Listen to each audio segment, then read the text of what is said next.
द्वारिकाधीश की जय, गोवर्धन नाथ की जय, सद्गुरु भगवान की जय। ओम नमः पार्वती पतये हर हर महादेव। हर हरे कृष्ण हरे राम राधे गोविंद,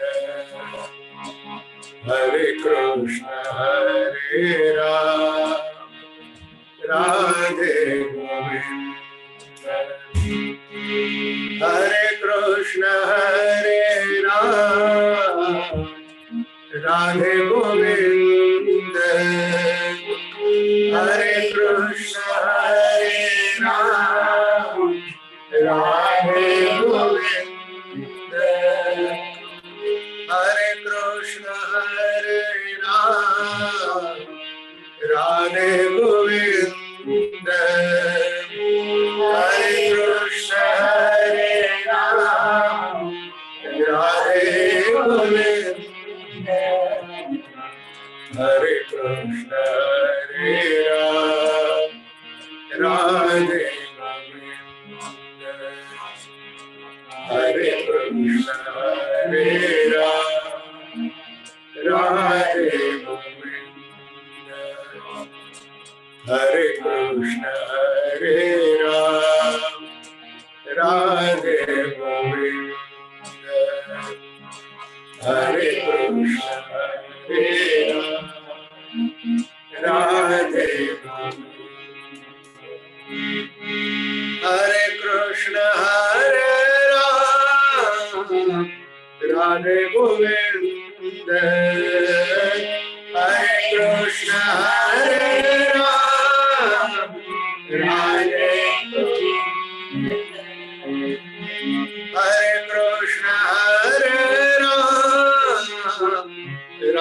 गोविंद, हरे कृष्ण हरे राम राधे गोविंद, हरे कृष्ण हरे राम राधे गोविंद, हरे कृष्ण हरे राम राधे गोविंद, हरे कृष्ण हरे राम राधे गोविंद, हरे कृष्ण हरे राम राधे गोविंद, हरे कृष्ण हरे राम राधे गोविंद। गजाननं भूतगणादि सेवितं कपित्थजम्बो फलचारु भक्षणम् उमासुतं शोकविनाशकारकम्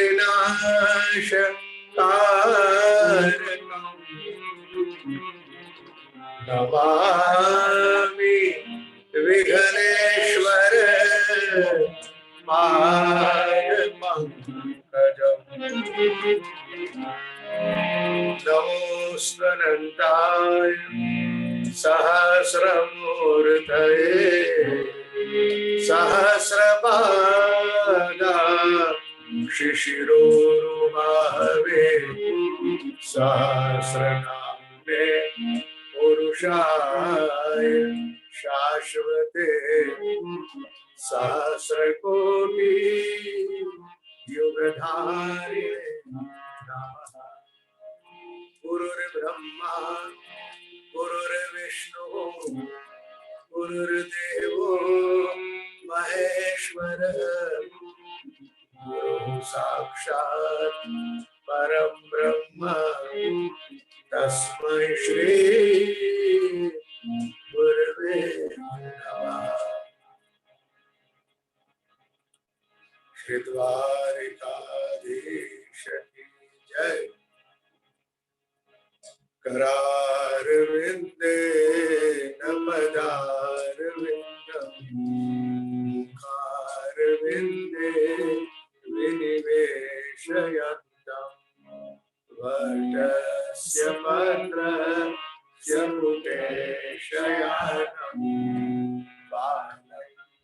पुण्यं मनसा स्मरा श्री कृष्ण गोविंद हरे मुरारे हे नाथ नारायण वासुदेव जिह्वे पिबस्वा मृत में तदेव गोविंद दामोदर माधवे श्री बाल कृष्ण लाल की जय कस्तूरी तिलकं ललाट पटले वक्षस्थले कौस्तुभम् नासाग्रे वरमाप्तिकं करतले वेणुकरे कंकणम् सर्वांगे हरिचंदनं सुललितं कंठे च मुक्तावली गोमस्त्री परिवेष्टितो विजयते गोपाल चूड़ामणि कल्याणानां निधानं कलिमलमथनं पावनं पावनानां पाथेयं यन्मुक्षो सबदि परपद प्राप्तये प्रस्थितस्य विश्रामस्थानमेकं कविवरवचसां जीवनो सज्जनानां बीजं धर्मद्रुमस्य प्रभवतु भवतां बोधये राम नाम। बोलिए राजा रामचंद्र भगवान की जय। श्री पुरुषोत्तम भगवान की जय। श्री भागवत भगवान की जय। श्री सुखदेव जी महाराज की जय। श्री राममय सब जग जानी करो प्रणाम जोरी जुग पानी। आप सबको मेरा प्रणाम वंदन। आइए अब कुछ समय के लिए शांत और एकाग्र चित्त से भगवत कथा श्रवण करें और अपने आप को धन्य बनाने का प्रयास करें। अधिक पुरुषोत्तम मास के अंतर्गत हम लोग प्रथम अधिक पुरुषोत्तम मास का महात्म्य सुन रहे हैं, जो वर्णित किया गया हुआ है नारद पुराण के अंतर्गत। भगवान नारद जी और भगवान नारायण का संवाद है। और दूसरी हम श्रीमद् भागवत महापुराण की कथा सुन रहे हैं। वैसे तो कथा हर रोज सुननी चाहिए, हमेशा सुननी चाहिए, ये हमारे संतों का आग्रह है और ये सलाह उनकी आत्मसात करने से हम सबका कल्याण भी सुनिश्चित है। क्योंकि बहुधा हम लोग न चाहते हुए भी हमारा जो समय हो कुसंग में ही जाता है, और कुसंग व्यक्ति के लिए विनाशकारी है, अकल्याणकारी है, अहितकर है। और सत्संग तो सही में कह रहा हूं कि हम सबके लिए कल्याणकारी। इसलिए अच्छे विचारों को, भगवत कथा को नित्य नियम से सुनना अति अति आवश्यक है। पुराणों में तो ऐसी कथा आती है कि जो महात्मा जीवन मुक्त है, नित्य मुक्त है, जिन्होंने सब कुछ छोड़ दिया लेकिन उन्होंने भगवत कथा नहीं छोड़ी। ऐसा क्यों? इसलिए कि सत्संग कथा जो है ना, हमारे लिए दर्पण है। जिस तरह से यदि हम दर्पण के समक्ष खड़े हुए हैं तो हमारे में क्या क्या कमी है वह दर्पण हमें स्पष्ट दिखा देता है।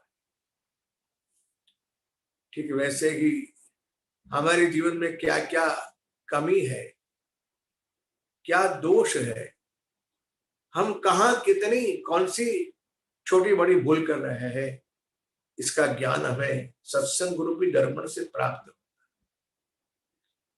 इसीलिए सत्संग तो हमेशा हमेशा हमेशा करने का आप सब अभ्यास बनाए रखे, ऐसी मेरी करबद्ध प्रार्थना है। और अधिक पुरुषोत्तम मास के दरमियान अधिक पुरुषोत्तम मास का महात्म्य सुनना ये भी आवश्यक है, क्योंकि विशिष्ट दिनों में हम सनातन धर्मी लोग महात्म्य को बड़ा भारी आदर देते हैं, उसकी महत्ता हम समझते हैं। देखिए ना, भागवत का भी महात्म्य कथा सुन रहे हैं 2 दिन से, और अधिक पुरुषोत्तम मास की भी जो महात्म्य कथा है वह सुनने का हमने आग्रह रखा है। पिछले 2 दिनों में हमने एक एक दिन में 2-2 अध्याय की कथा सुनी। प्रथम दिन प्रथम और द्वितीय अध्याय, कल द्वितीय, कल तृतीय चतुर्थ अध्याय की कथा सुनी, तीसरे और चौथे अध्याय की। आज हमारा तीसरा दिन है। आज भी हम 2 अध्याय की कथा सुनेंगे, 5वें और 6वें अध्याय की। जैसे कि हम कल सुन चुके, भगवान विष्णु के पास मलमास आया वैकुंठ में, ये तय करके यदि महाराज मुझे आपकी शरण नहीं मिली, आपने मेरा दुख नहीं सुना, तो मैं अवश्य ही मरूंगा। ऐसा कहकर जब भगवान के चरणों में गिरा, उसके पश्चात क्या हुआ, इस संदर्भ में नारद जी महाराज ने भगवान नारायण से प्रश्न पूछा। नारद उवाच किमुवाच महाभाग श्रुत्वा तद्वचनं हरिः चरणाग्रे निपतितमधीमासं तपोनिधे। नारद जी का प्रश्न सुनते ही भगवान नारायण ने कहा, शृणु नारद वक्ष्यामि यदुक्तम हरिणा नघ, धन्योऽसि त्वं मुनिश्रेष्ठ यन्मां पृच्छसि सत्कथा।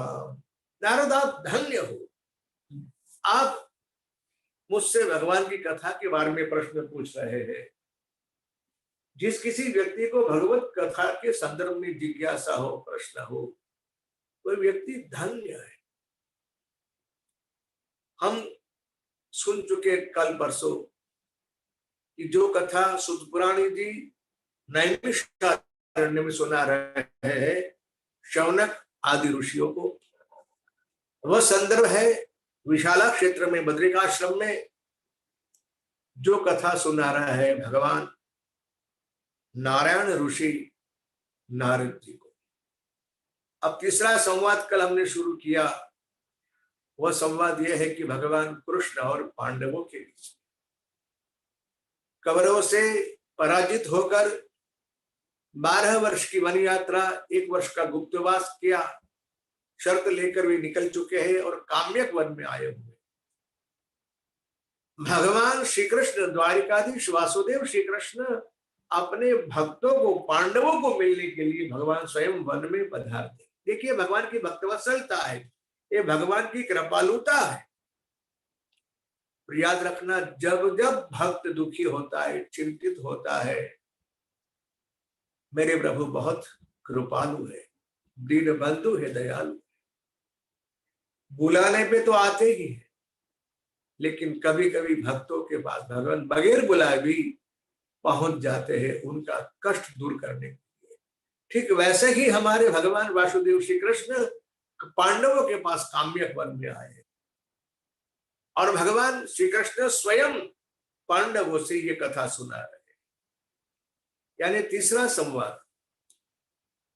यानी ये कथा की पद्धति ऐसी है, इसकी वजह यह है कि मैं नहीं कह रहा हूं, मैं जो कह रहा हूं मैं किसी से सुना हुआ है, मैं कह रहा हूं, यानी मैं बोलने से मेरा अहंकार पुष्ट होता, और साधना में तो अहंकार को बिल्कुल निर्मूल करने की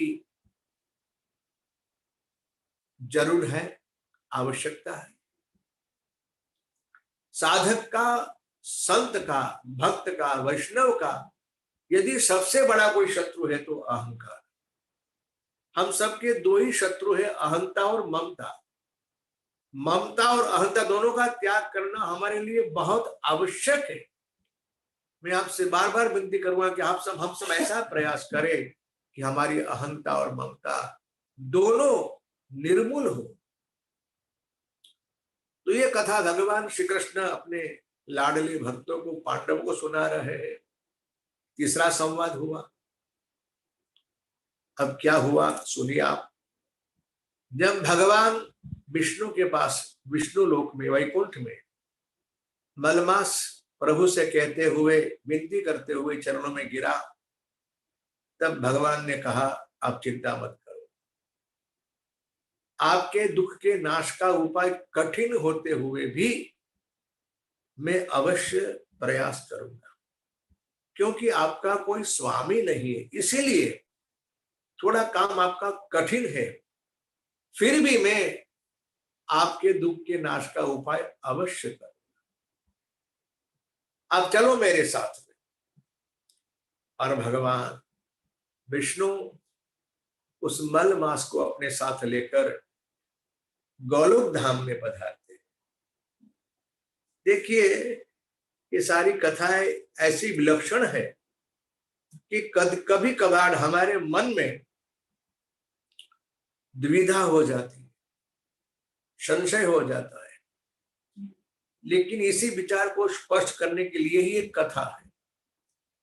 भगवान कृष्ण विष्णु का ही अवतार है, परमात्मा श्री कृष्ण पुरुषोत्तम विष्णु का ही अवतार है, लेकिन कभी कभी ये दोनों अवतार एक होते हुए भी, तत्व एक होते हुए भी, इनका जो वर्णन किया गया है शास्त्रों में अलग अलग दृष्टि से, उसकी वजह है कार्य।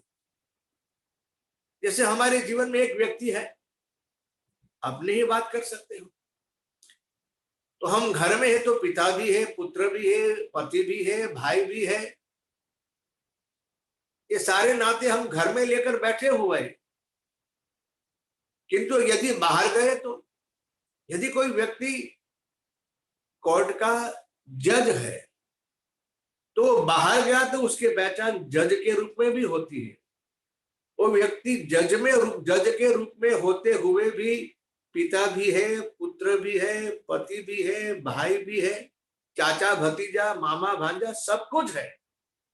लेकिन जहां जैसा संबंध है, संदर्भ है, रेफरेंस है, उसी तरह से उस व्यक्ति का अस्तित्व बना हुआ है। लोग उसे उस दृष्टि से देखते हैं, पहचानते हैं। यानी सबका कार्य अलग, एक ही व्यक्ति को कई कार्य करने पड़ते हैं। अगर कोर्ट में है तो जज बन के न्याय करेगा, यदि पति है तो पत्नी के साथ उसका धार्मिक जो व्यवहार होगा वह व्यवहार बनेगा, यदि पुत्र के रूप में है तो पिता के साथ वह व्यवहार करेगा। यानी पुत्र का धर्म अलग, पति का धर्म अलग, पिता का धर्म अलग, मित्र का धर्म अलग, और अपने व्यवसाय का धर्म अलग। एक ही व्यक्ति के कई रूप होते हैं। इसलिए हमारी बुद्धि में ये जो भेद है ना, विष्णु, श्री कृष्ण, राम, शिव, जगदम्बा, हनुमान, ये भेद रहना नहीं चाहिए। ये विचार अपनी बुद्धि में बिल्कुल स्पष्ट रूप से स्थिर करने के लिए अलग अलग प्रकार से हमारे ऋषियों ने अलग अलग पात्र को हमारे समक्ष रखा है, लेकिन तत्व भगवान एक ही है, जिसे हम ब्रह्म कहे या नारायण कहे या विष्णु कहे, जो कहे। इसके कई रूप है, कई नाम है। सत्य तो यही है कि वही तो व्यापक है, कहां नहीं है।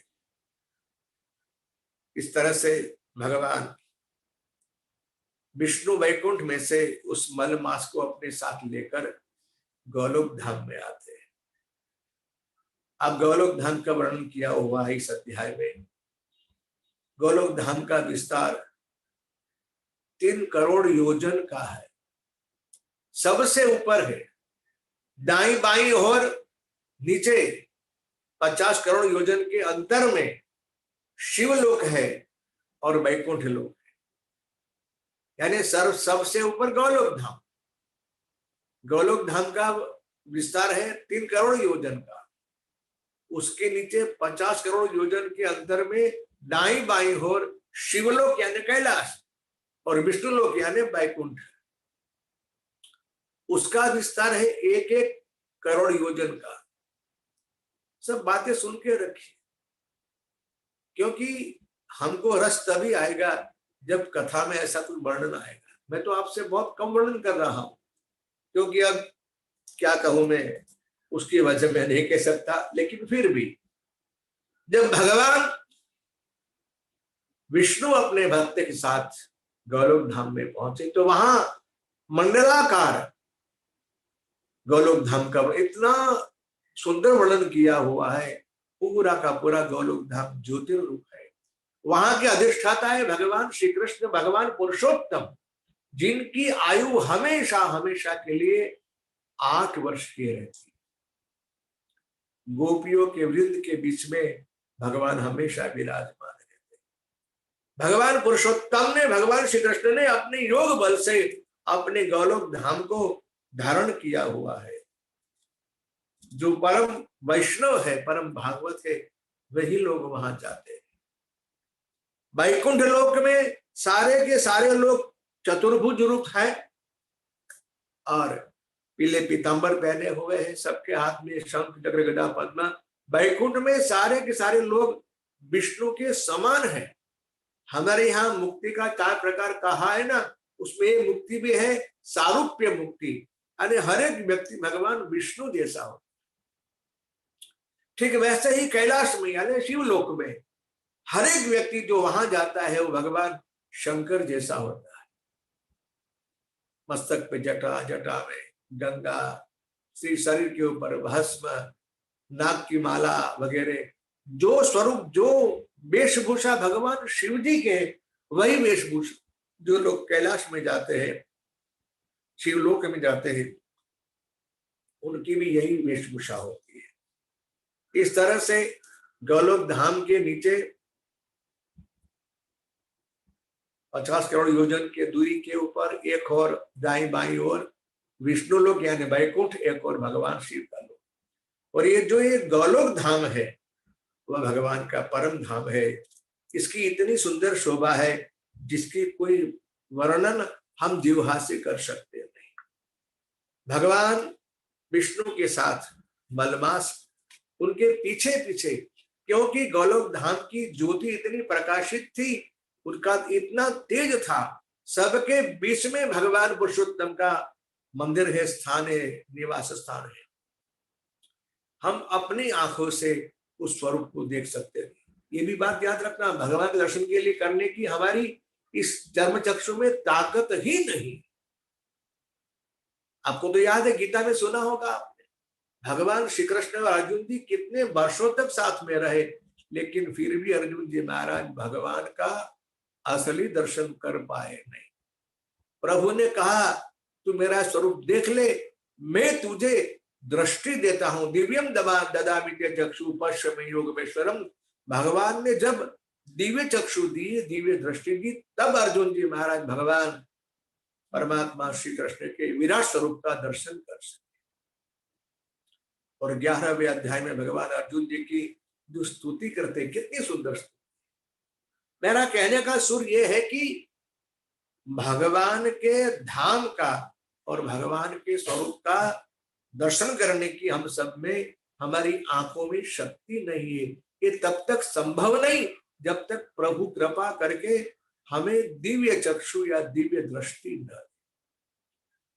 भगवान नारायण के साथ प्रभु श्री कृष्ण परमात्मा के पास भगवान विष्णु पहुंचे हैं। इसी प्रसंग में 5वें अध्याय का विराम है। इति श्री बृहन् नारदीय पुराणे नारायण नारद संवादे पुरुषोत्तम मास महात्म्ये विष्णुर्लोक गमननाम पंचमोध्याय श्री पुरुषोत्तम भगवान की जय। अब छठे अध्याय में जब भगवान वहां पहुंचे तो भगवान विष्णु के पीछे पीछे मलमास चल रहा था। उस जो भगवान का तेज है, प्रकाश है, उसको सह नहीं सकता था। अब उसके भगवान के पीछे खड़ा था और भगवान विष्णु ने जाके भगवान पुरुषोत्तम की स्तुति की। श्री विष्णुर्वाच वंदे विष्णु गुणातीतम गोविंदमेकमक्षरम् अव्ययमव्यक्तम् व्यक्तम् गोपवेश विधायिनम् किशोरवयसं शांतं गोपिकान्तं मनोहरं नवीन निर्दस्याम कोटि कंदर्प सुंदरम। 4-5 श्लोक आप सुनिए। गाने का भी महिमा है, सुनने के भी महिमा है। मुझे गाने का पुण्य मिलेगा, आपको सुनने का पुण्य मिलेगा। स्तुति की महिमा इसलिए मैं श्लोक गा रहा हूं, आपको सुना रहा हूं।